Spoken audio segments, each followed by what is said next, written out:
Are you looking for more out of your life? Do you need ideas on how to start new businesses and how to move forward in your own personal life? Well, guess what? You have come to the right radio show. At You Can Overcome Anything podcast show, you will learn and hear from many people from all walks of life who are sharing their challenges, their stories, the habits, and the mind shifts they had to overcome to become who they are today.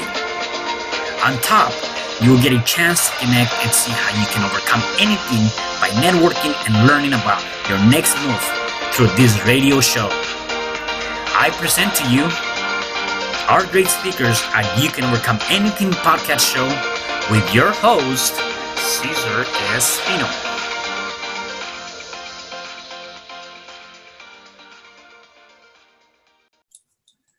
Hello there, and welcome back to another episode of You Can Overcome Anything podcast show. It is your host, Cesar Espino, and today I have a special guest. His name is Rick Ende. Hey, Rick. Hey, Cesar. How you doing? I'm doing good. I am doing good. Thank you for being here today. My pleasure. I'm looking forward to this. Awesome. So let me give you a little bit of background on Rick. Rick is an author offering a new view of symbolism and belief. His life purpose is to raise the emotional state of his readers and inspire them to great things. He is grounded in a foundation to fulfill his core values of fun, gratitude, generosity, and happiness. Awesome. So why don't we just take it back a little bit more and tell me, how was your upbringing, where are you originally from, and let's tap into that. Sure. Yeah. So, I grew up in Chicago, born and raised. For about 22 years, I went to college there. I met my wife in Chicago at the University of Chicago. My father was a police officer. My mother was a school teacher. So, and you have a lot of extended family in Chicago as well. Yeah. And any challenges growing up as a kid? Challenges growing up a kid, I'd say no big ones. I mean, I had I'd say a modest upbringing. I had 3 siblings, so that's always fun. Fighting over things.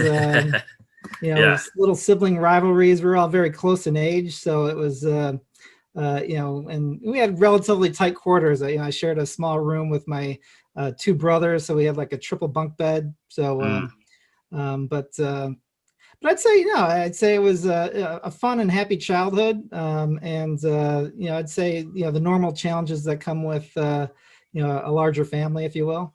Yeah, right, definitely. And one thing that I know it comes to mind is like as growing up, a lot of people say, well, I want to be this or be that, or I want to go into this particular field. Was that for you the same thing? Did you go into a particular industry or education for what you were trying to do as an adult, or was it totally shifted? I'd say it was totally shifted. I don't know. I look at it and, when I look back at my childhood, my dad was a cop and he really wanted me to become a Chicago fireman. So, I took the fireman's test and I get halfway through the process and it's like, this isn't for me. Yeah. So I said, I really want to do something different. I went to school. I started thinking I wanted to become a doctor and studying medicine or biology. And then my wife, who was my girlfriend at the time, said, "Hey, Rick, you can't even stand the sight of blood. What are you doing?"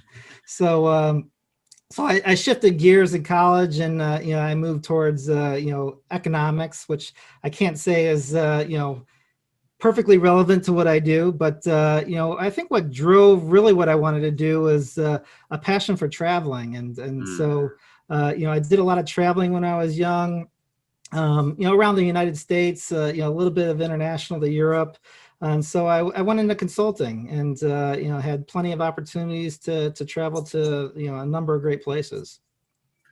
Yeah, and one thing that came to mind is sometimes, and I don't know if this was the same thing for you.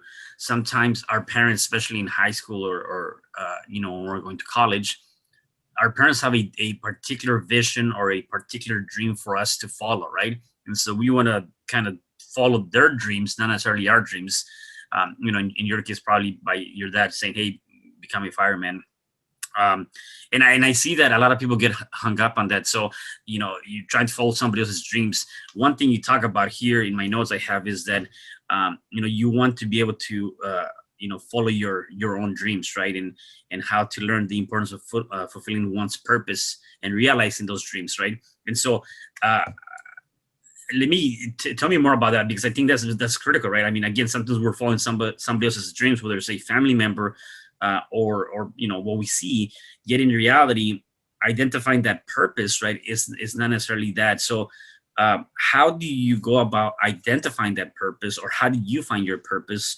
Did you just stumble on that, or did you actually have to like take it out? Yeah, great question. I mean, for me, it's been, almost trial by error, right? I mean, it's really, testing things, finding what you like, and then, you really get a sense of what you like based on how you feel. And I'm a very strong believer in, law of attraction, and really following your life's passion. And you have many moments in life where, things get rough and things get challenging. But there's always things that you could find that are satisfying in the moments in every single moment.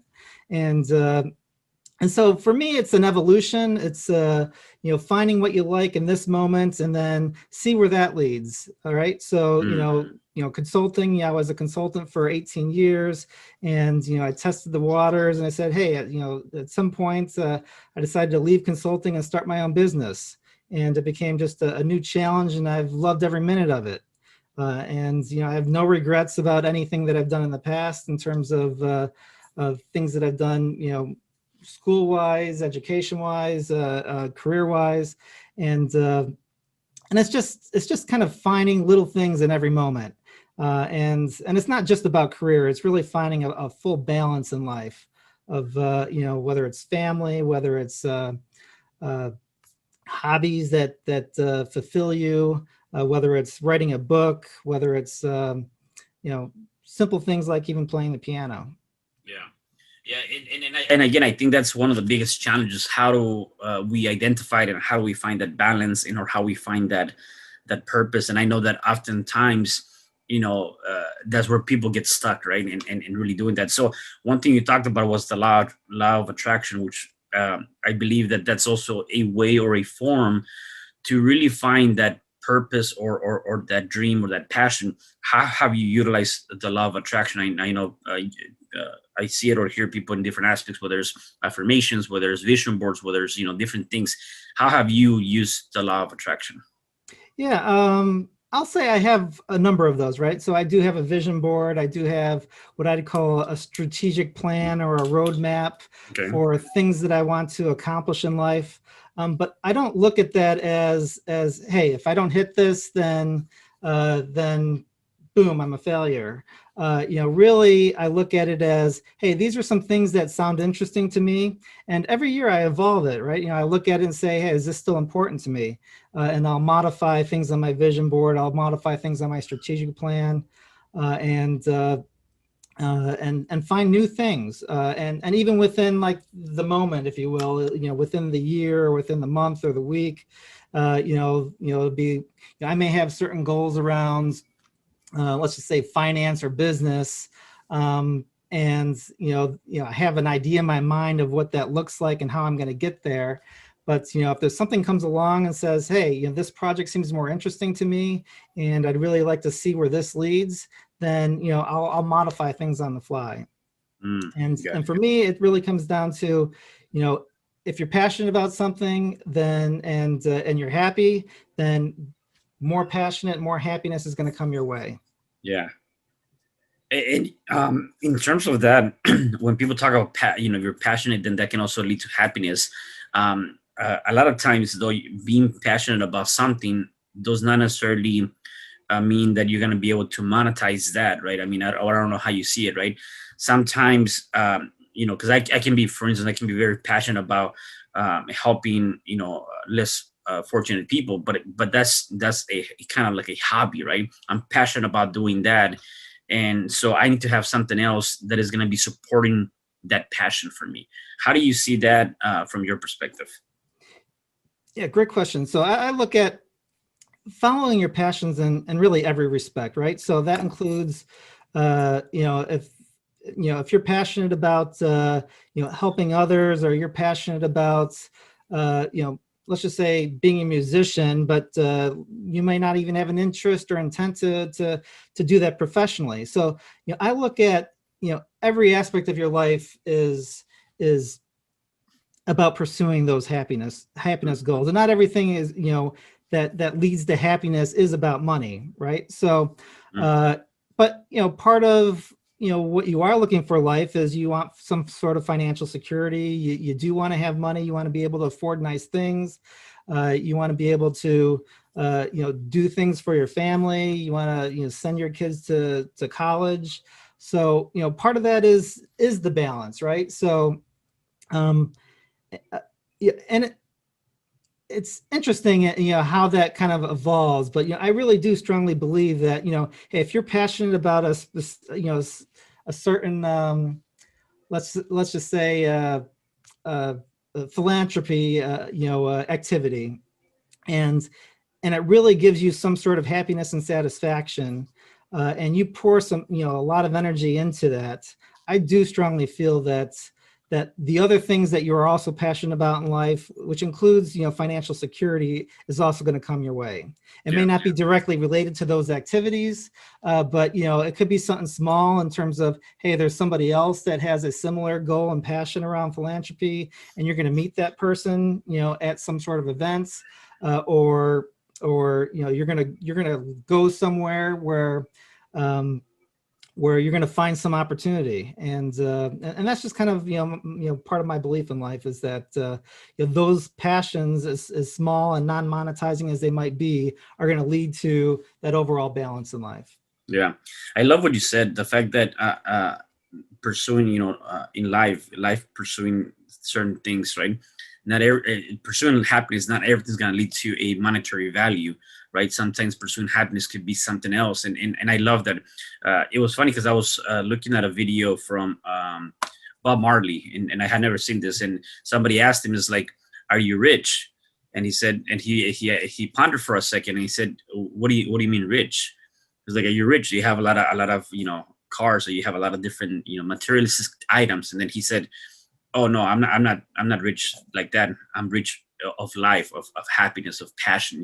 So again, sometimes, and we see it time after time, is that just because you have a lot of money doesn't mean that you're happy, because we see people that either overdose or kill themselves, or whatever the case may be, right? And Yeah, so it's really, absolutely. and it goes back to what you're saying, finding that balance, right, where you can actually get that from that perspective. Um, Absolutely.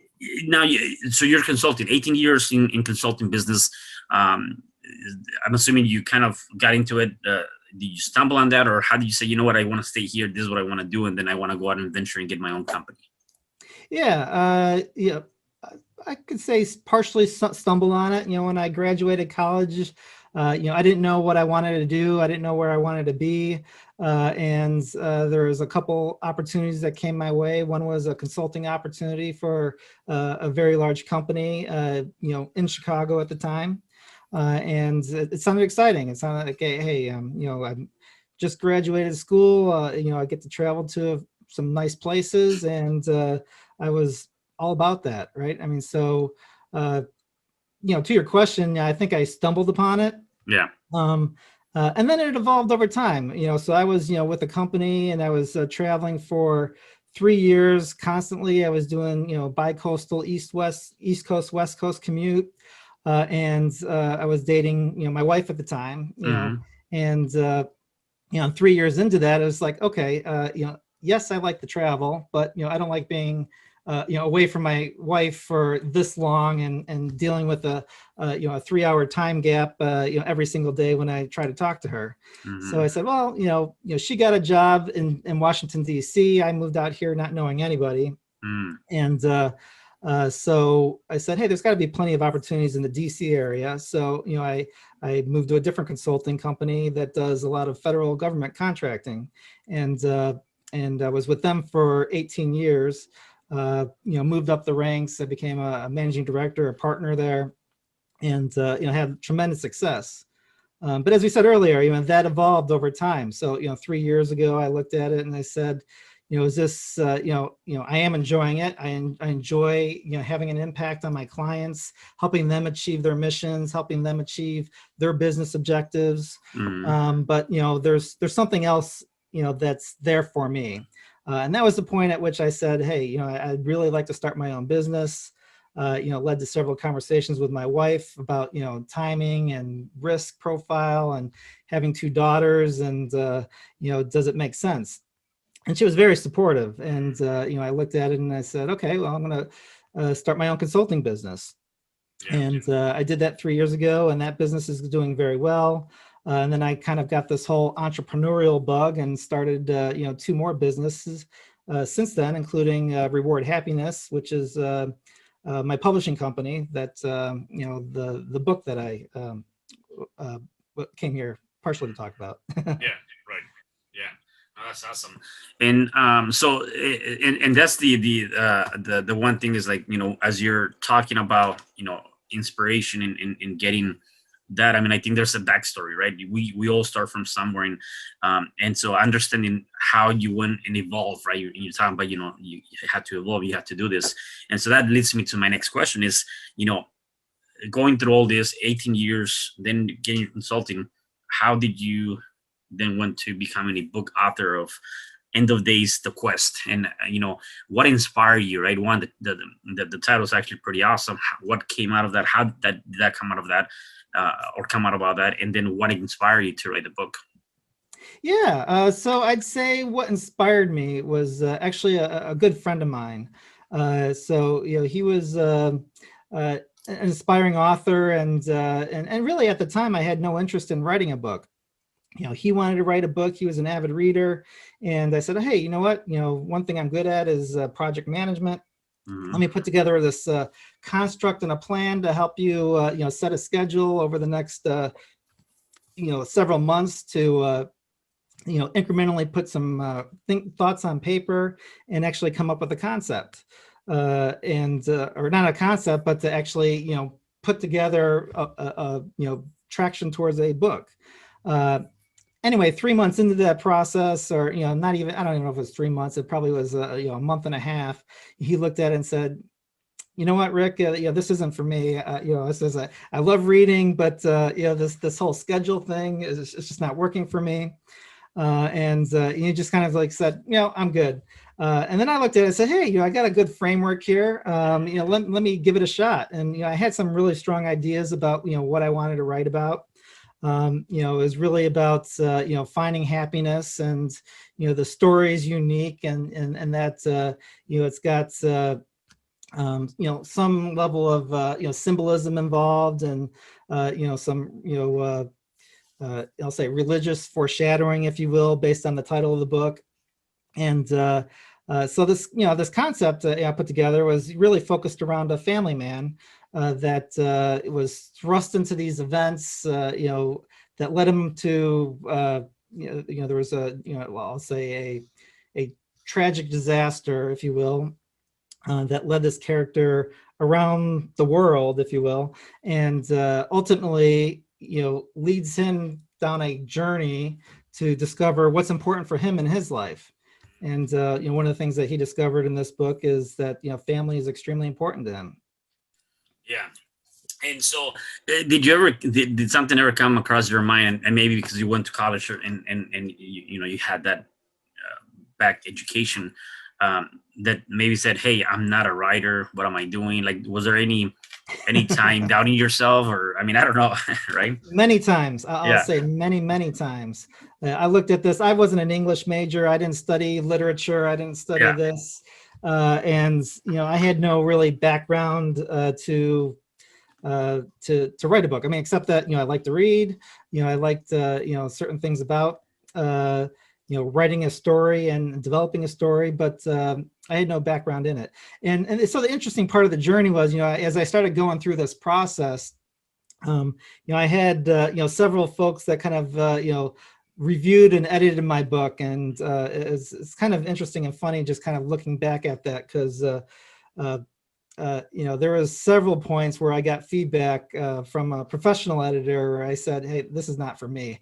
I come up with all these red lines around, character development and story development, and I said, "Oh my gosh, I have really no clue on what I'm doing here." But I stayed true to it, right? I mean, I looked at the feedback. I evolved, my characters, made them more compelling. This is a fiction-based book, so it's is unique, compared to a lot of nonfiction books that I do read. But I got a lot of help and support in this, and without that support, this would have never gotten completed. Yeah. What were some of your big lessons? I know for me, when kind of going back to when I did my very first book, I did talk myself out of it, and this to me became a live lesson. And I want to get your input on that. Is like sometimes in life, as we're going through different things in life, whether it's trying to do that new business, or go ask our boss for a job, or ask somebody to date me, or whatever the case may be in life. A lot of times we tend to talk ourselves out of that, whatever that might be. And I know for me that was the case. Like at least you're ahead of me. Like I didn't even like to read. The last time I read something was back in high school, and that's because my English teacher made me read something. So I didn't even like to read. Obviously, I'm not an English major, and I was like talking to myself, and I'm like, who am I kidding? Like, no one's going to read my book. I'm not a writer. What am I doing? And I talked myself out of writing the first book. And, it wasn't until like maybe a couple of months later that I changed the way I was seeing it in the narrative of that. And when I changed that framing, then I said, you know what? Yeah. So what if nobody reads it? So what if nobody buys my book? It's for me, my self-accomplishment, something that I want to be able to leave behind, so on and so forth. Except there was a big lesson on that, and the lesson was that a lot of times in this case was me writing a book, but it could be anything in life, right? And so what were some of the lessons you might have gone through with that, with the creation of your book? Yeah, Caesar, I mean, that's a great point. I mean, I went through those moments many, many times. I look back and said, and, I looked and said, when you get that feedback and you see like a bunch of red all over the page, that, and you got folks that are trying to be supportive, but, I look at it and says, oh my gosh, this is crap. What am I doing? I'm in over my head. But then you go back to that fundamental question about, why did I start this effort? Why did I start this project? What is it that I want to accomplish through this book, or through work, or through anything that we talked about? And it really does come down to following your passions, and it has to be about something that's important to you first. And that's really kind of what drove me and kind of gave me that energy to keep continuing forward, was that I really didn't care what other people thought about the project. I was putting money into the project. That it's like, am I going to get any sort of return on this? And it came to a point where it's just like, what, this is worst case scenario. This is a hobby, right? I mean, in worst case scenario, I really enjoyed the journey of developing a book. I really enjoyed the journey of creating these characters, having them come to life.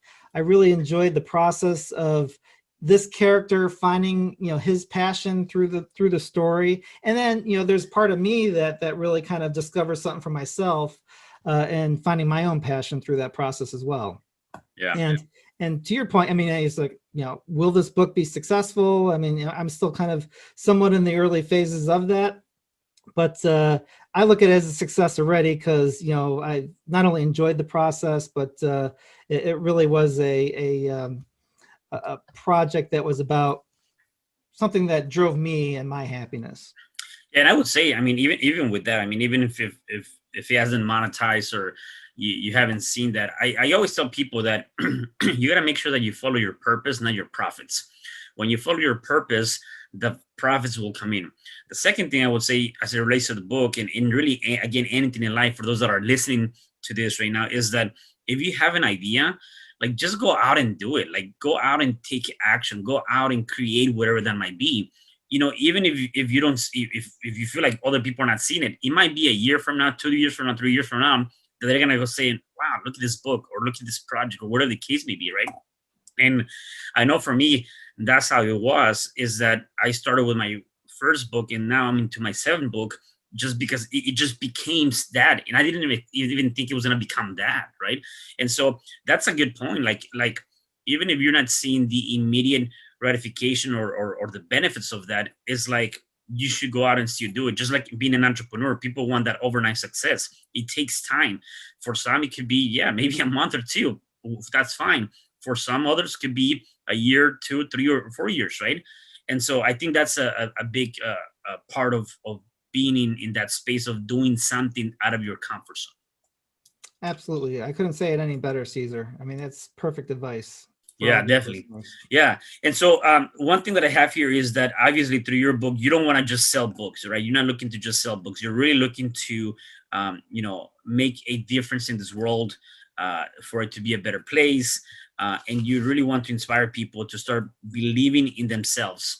Give me more of that, and how you're planning to do that. Yeah, I mean, it starts very simple, right? I mean, as I mentioned, in terms of what's most important to me and what's, how do I define success? And I touched on it a little bit earlier that for me, and I loved your Bob Marley quote. Success isn't about financial abundance, right? I mean, for me, it comes back to those core values of inspiration, love, generosity, and that's true to who I am. I mean, those things. And I feel that anyone that's true to their own core values, and everybody's got different core values, maybe about a spirit of fun, maybe about living life fully expressed. I mean, there's many different ways uh, to follow your dreams and passions, but it comes back to being true to yourself and all of those. And so for me, it just starts with myself first, right? And I've got people I engage with in business. I got people I engage with that read my book. I've got people I engage with through my family. And if I'm living my core values, then I'm having a direct impact on them in that moment. And for me, it just is about inspiring folks a little bit at a time. Through life's daily moments. It could be through just reading this book. It could be around some project that we're focusing on. But that's kind of my way to do it. I mean, I don't have like a big grandiose plan to say, hey, this is how I'm going to change the world.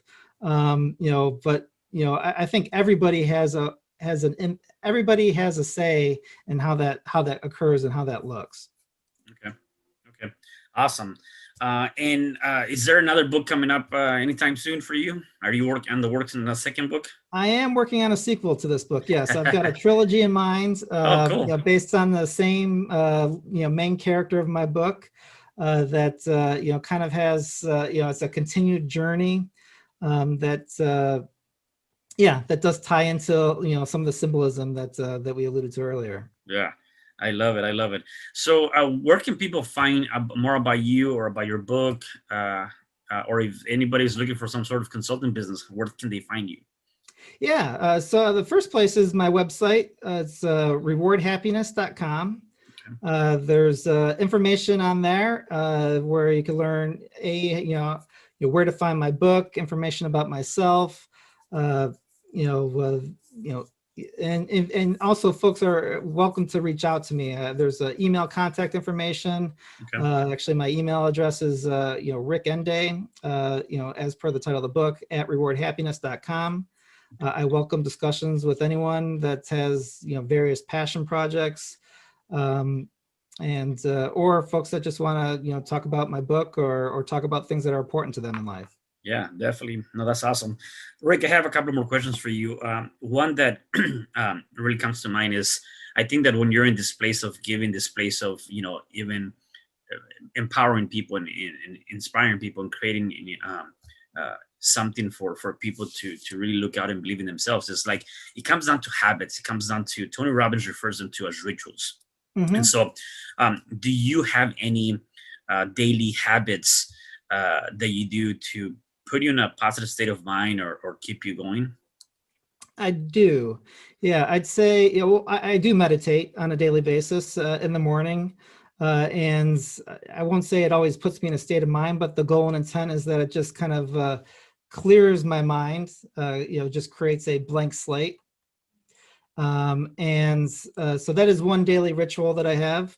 I've also just have a rigor of what I'll call accountability discussions with various people. So, it's, some cases it's daily, some cases it's, multiple times a week. But I want to stay engaged with the people that I do business with, as well as my family. So, I've got, conversations planned into my schedule where, I'll talk to people, and really the goal and intent of those meetings is, are we moving the, I'll say, mindset towards our core values, and it's not just my core values, but their core values. Are we getting happiness? Are we being successful? And then again, that's how we're defining Mhm. success, is that, are we getting some sort of fulfillment out of our initiatives in this business, in this family relationship, and anything. So those are a couple rituals that I Yeah, have that helps kind of get me into a state. Um, yeah. I yeah, love that. and I've got less frequent ones too. That's not daily. Yeah. What are some of those? Well, like I said, it's like the vision board. I Gotcha. do put Okay. together a strategic plan once a year where I go through and say, hey, these are the fun things that I'd like to accomplish this year. Sometimes it's, kind of a bucket list type thing of, I like to travel here or there. Of Gotcha. course, COVID happens, and then you got to change and alter those plans. I know that happened Um, yesterday, last year for sure. Yeah, big time. So you got to modify it and kind of work through it. But that's part of what I look at is little checkpoints and reflection points. I try and do at least once a quarter as well. Okay. No, I love that. I love that. I inducted. I forget who this came from, but I inducted something a couple of years back called the battle board. So you create a kind of a strategic plan for the whole year, and then so you have the big picture. What do you want to do for that whole entire year? And then you take that and you chunk it down, or you break it down by month. So every month, so I already have kind of every month the things that I want to hit, and then I measure myself based on that. And so last year when COVID hit, like it really had to change my whole game plan for but yeah, for sure that's a good way to do that too. Yeah, Yeah, it's fun. And then part of it is how do you deal with if you don't hit those objectives in the month? So I don't know what you do, but I just like you can't beat yourself up over it. That's the key thing. right. Because if you beat yourself up over it, then it just changes your mindset and your state of being. Yeah, right, exactly. No, and the way I deal with it is like, okay, well, so I have right now one of the things that I have there is read 3 books per month. So if I don't read the 3 books per month, then now I know next month I have to do 4 months. Sorry, 4 books. Read 4 books. Or if I need to do X amount of calls for my business. If I don't do that, then I move them over to the next month, and then say, okay, well, what did I do last month that didn't allow me to complete this task? So I do reflect on that, and I look at it from that perspective. Not necessarily beating myself up, is more like, hey, like we need to get back on track. How can we get back on track? And what were some of the downfalls that didn't allow me to make those goals or targets? So yeah. That's cool, Caesar. Yep. Yeah. My last question for you is for the people that are listening to us, watching us, if there's anything that they're going through right now, whatever challenge that might be, some sort of challenge they're going through, what is your best advice in terms of what they can start doing to start overcoming that challenge? Yeah, and everybody's in a different state. I mean, so it's so unique. I mean, the best advice I like to give is find a way to just do something that makes you feel a little bit better, right? So, for some folks that are kind of in a certain state of mind where they're upset, or they're depressed, it's just finding a way to get to, maybe it's anger, maybe it's, hopefulness, and just finding, little things that's going to get you, one step, further. Now, if you're already an optimistic person, then, take another step towards happiness, or overjoyment or full belief in having an impact on the world. I mean, not everybody's in the same state. So my only advice is just find one thing, find a couple things, and just improve your own state of mind. Yeah. And you'll find that once you could do that, whether it's 30 seconds at a time, you're going to start having all these additional ideas that come towards you that's going to help you get to that next emotional state. Yeah, I love that. I love that. Definitely, working on the mind is so critical, and I didn't realize that until later on in my career or my years. It's so powerful, right? And that I always tell people that the way you go about working on your mind can either make you or break you. And so there's definitely a lot of things that, just like if you're trying to get fit and you're working your body and eating healthy and all these ingredients and so on and so forth, and working out, same thing with the mind. You have to have the right programs going into your mind. Reading, what are you watching, what are you listening to, who are you talking to, how are you talking to yourself? Like, there's so many things that go into that, and you don't see that, you don't recognize it until you actually start tapping into that. So yeah, definitely, that's amazing. Rick, anything else you want to say before I let you go? No, my dog's in the background. No, I mean, Caesar, thank you for your time. I really do appreciate it. I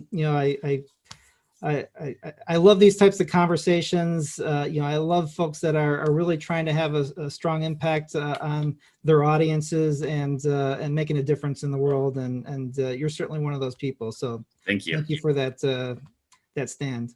Awesome. Thank you, Rick. So once again, thank you for being here. And for the rest of you guys, make sure you check out Rick at his personal website, check out his book, and stay tuned for the next episode of You Can Overcome Anything podcast show.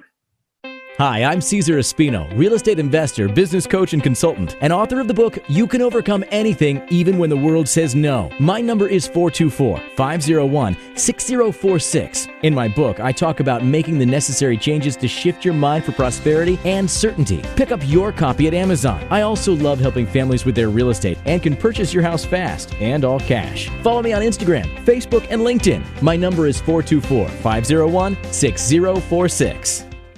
Thank you for having me today. I am so glad you've tuned into this podcast. You can find me at your favorite podcast platform where you can like, subscribe, comment, and share.